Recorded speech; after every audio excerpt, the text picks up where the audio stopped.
প্রশ্ন থাকে এবং প্রার্থী হিসেবে আমারও প্রশ্ন রয়েছে এই গণভোটের ভোট তুলনায় স্বচ্ছতা কীভাবে তারা রক্ষা করবে। আর একটা জিনিস আমরা দেখেছি যে ব্যালটটা দেখবেন ব্যালটের মধ্যে দেখবেন হ্যাঁ ক্ষেত্রে এক ধরনের টিক চিহ্ন দিয়ে দিয়েছে আর নায়ের ক্ষেত্রে এক ধরনের ক্রস চিহ্ন দিয়ে দিয়েছে।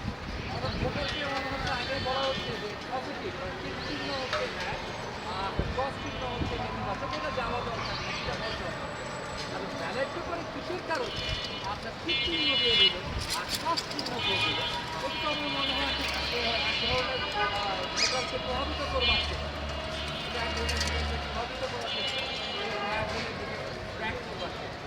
এই ক্ষেত্রে আমি নির্বাচন কমিশন কোন যুক্তিতে মানে ন্যায়ের জায়গায় হচ্ছে গিয়ে টিক চিহ্ন দিলেন, নায়ের ক্রস চিহ্ন দিলেন, এটা আসলে আমার কাছে বলতে হবে এটা একটি বিষয় গণভোট প্রসঙ্গে।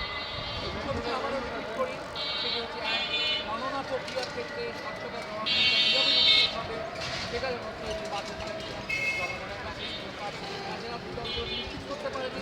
২ নম্বর এই ব্যালট পেপারের চিত্র চিহ্ন আর নায়ের নিচে ঘাসচিহ্ন দিয়ে রেখেছে, এটাও হচ্ছে আমার মনে হয় নির্বাচনী বিধিমালা